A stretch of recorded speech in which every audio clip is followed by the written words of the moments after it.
Hello, ladies and gentlemen. This is Rise of the Phoenix, and this video is going to be a combination of a quick channel update as well as a 1 week Season 2 update.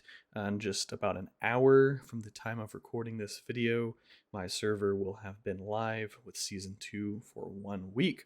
But before we get to that, I'd like to take a quick minute to remind you to subscribe, comment, and like my videos if you enjoy my content. It really helps the channel. Oh, and before we get started, I finally have an official YouTube intro. Let's go ahead and check it out.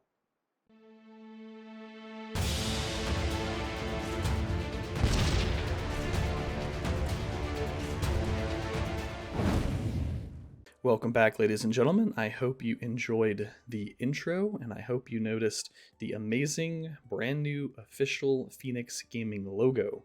Before we get on to the Season 2 update, I wanted to personally thank Jax Callie for his generous contributions to my channel. This guy is a great Rise to War player and a really cool person overall. If we take a look at the rankings, on our server super quick, we have Jax Callie rank 1, 3 ring levels above rank 2. He's also, of course, rank 1 personal production and has pretty much held rank 1 for the entirety of this season so far. And his warband is, you guessed it, rank 1. I will never be able to thank him enough for supporting me and this channel. It is because of donations from people like Jax and Joseph O.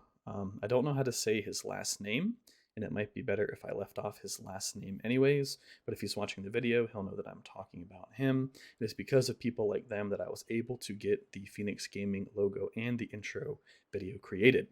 I also want to thank each and every one of you viewers for watching my videos and engaging with me in the comments sections and on Discord. When I did my previous channel update, it was a little bit under 150 subscribers, and now I'm up to 462 as of last time I checked. We're building a wonderful little community here, as well as on my Discord server. This has been an awesome journey so far, and we're just getting started. Let's go ahead and talk about how things are going for me in Season 2.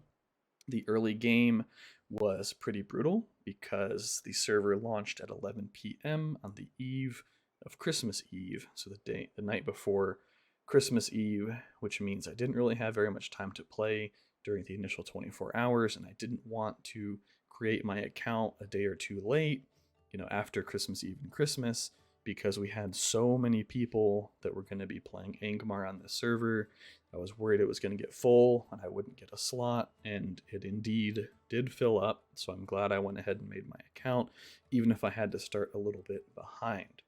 So right now, I am sitting at just under 20,000 personal production, so not too shabby for starting about 48 hours late and missing out on those amazing 24-hour buffs that you get right when you start out. We have finished chapter 6 as of earlier today, so we're already getting some faction production in. If we take a look at the rankings, I'm 112 in terms of personal ring level. That should start shooting up now that the faction production is live. I believe my faction has the most currently. As far as personal production, I'm creeping up on about top 50. Hopefully I'll hit that tomorrow. We do have a few sieges planned that I think I'm going to help out with in terms of clearing the defense, so I don't know how my barracks will be looking tomorrow, but hopefully I can push into that. And as far as the warband goes, we have our sister warband at rank 1. We share a Discord server with these guys, and some of the Season 1 guys that I played with, I think I went ahead and joined them just because when we first made the warband, space was super limited. People were just joining as they could. My warband is 13th, and hopefully we will surpass these dudes and hit 12th. So we're doing pretty good as well overall. Number 4, Angmar warband. I think there's a couple behind us, but they're quite small. But overall, Angmar is looking pretty solid. We'll go over my commanders now. That was a funky sound. I've been mostly focusing on Gorbag. I was able to get him to respect 5. This guy, as many of you know, is a super good commander for early game tile taking because he has healing and he is amazing with orcs, and all of the Angmar starting units are orcs. So I've definitely invested a lot into him. I might respec him when he hits about level 44, so I can go that full orc build that I have a video on, where you get to max out Watchman of Kirith Ungol, Great Leader, Orcish Warlord, and some points in Enrage, and 1 point down here for some Madness. We'll see though, it'll depend on if I'm still using full orc armies once he hits 44 or not. I've also invested heavily in one of my new favorite commanders, Dune. I've been really enjoying her so far. I can't wait to see how she does in PvP. She has quite solid gear. This is pretty good gear for me overall, I would say. I'm not very much of a whale, so having a commander with all orange items is a pretty big feat for me. She's Respect 5. I had a video of opening some chests so that I could get her there. My skill build for her, we went for Max Soul Siphon, tons of extra focus from here. We took 14 to 15 Betrayer because I still want to be able to heal my units, at least for now, for tiles. Depending on who I fight in PvP, I might take this to 15 to 15 and take points out of Soul Siphon. But I think I'm going to leave it at 14 and 15. And then I'm just maxing out Black Numenorian and Dark Mantle. The idea of this build is to have some healing for sustain through Soul Siphon, and then boost my army's damage through Betrayer and Dark Mantle. Next up we have Kamul. He is also at Respect 5 thanks to the Yuletide chests. Pretty good gear on him. And we're going for second in command as well as Black Easterling. I haven't been using Alchemists or Corsairs yet, or else I would consider investing in Ringwraith and Nazgul Screech. If I do pick up those units to take tiles with, I'll probably swap all these points over here to Ringwraith and Nazgul Screech. But I want to try taking tiles with a full or mostly cavalry army, which is why I went ahead and put 1 point in Black Rider. Once I transition into more cavalry, just to test it out, I'll definitely put more points in here to get all of that extra damage stacking up. And I've actually been extremely impressed with Respect. Well, he's Respect 6 now. I think a little bit ago he was just Respect 5, almost 6. Been super impressed with this guy. So I really want to use him because of Travel Tactics. I'm definitely going to max this out once I get my tier 4 troops.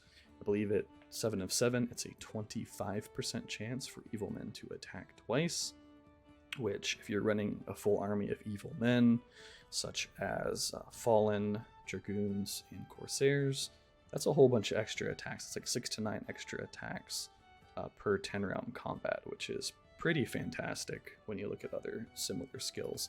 And really what I've been so impressed by is actually Marshal of the East Mark and Iron Guard. I feel like I should have put more points in here.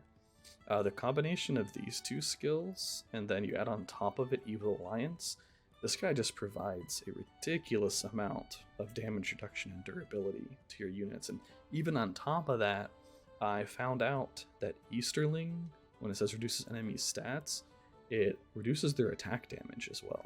So they're doing 20% less damage, and then you have a chance of reducing that damage more, and then you have another chance of reducing that damage even more. It's pretty crazy the way it all stacks up. And to top it all off, he has stuns and a damage buff for your entire army. So this guy has been quite the surprise this season.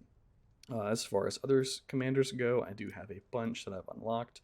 These guys have mostly been building forts, sweeping mobs, doing tips, that sort of thing. But yeah, these 1, 2, 3, 4 are who I focused on for now. I'm going to level Gothmog and probably Lurtz once I have a 200 plus tile to mock battle on. And those will likely be my 6 PvP commanders. Just depends on who else I get. If I get super lucky and get a tier 3, obviously, if it's a good one, I would use that. Otherwise, for the late game, I might swap out Gorbag for Grima, just because I'm not planning on using orcs, and this guy without orcs is not particularly thrilling, in my opinion. Let's go ahead and check out how my buildings are doing real fast. Main hall 8 of 10, should be able to take it to 9, probably tomorrow morning. I've been making sure to level my tributes quite a lot because resources have been a major struggle. Training camp, this building, you should always upgrade it as much as you can. I still need to take it up another level. This thing just increases the strength of your armies so much, it is kind of ridiculous. It's probably the best building that you can build overall. Although maybe that's the Apothecary, just because getting to heal your troops is great. And then we have Northern Quarters, Uruk Quarters, Morgul Quarters about to be 8. Those are 8. And Eastern Quarters about to be 8. These are super important buildings to upgrade because they act as a tribute and they also increase your gold levy. So I've been keeping these guys maxed out as much as possible. As far as side teching for units, I've kind of avoided it. I felt like I needed to pick up these dudes in the very, very early game just to have another durable, well, they're actually not that durable, but just to have another melee unit in front of my orc crossbowmen, but I left it at 3 of 6 there. So primarily just been using my arbalasts, my raiders, and my reapers just because it costs so much to take these side buildings, like especially the level 3 side buildings. Like, who has time to get all these extra resources when you're barely keeping an army, when you're trying to upgrade everything? You know, and this is just to go from rank 0 to rank 1 actually gets ridiculously expensive as you rank up these, I guess you'd call them rank 5 buildings. I don't know. We're just going to call them the bottom buildings here. All right, and then finally, we'll take a quick glance at the map overall. Angmar is expanding very rapidly. We definitely had to do that because we had so many players. It was kind of insane. Like, people were betraying each other over 15 power tiles, which is pretty ridiculous if you ask me, but hey, it happened. Arnor and Linden, as far as I know, are dead factions. They have like basically 0 active players, so yeah, I feel bad for the couple guys that are in that faction. Isengard is like kind of alive, but not alive enough that they're really going to be able to do much.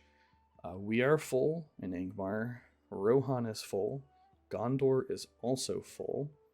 Mordor is like maybe half full or 60% full. There's like enough Mordor guys that they can do some stuff, but I don't think they would be able to beat Gondor or Rohan if they ever got into a war, just because these guys do have way more players than Mordor.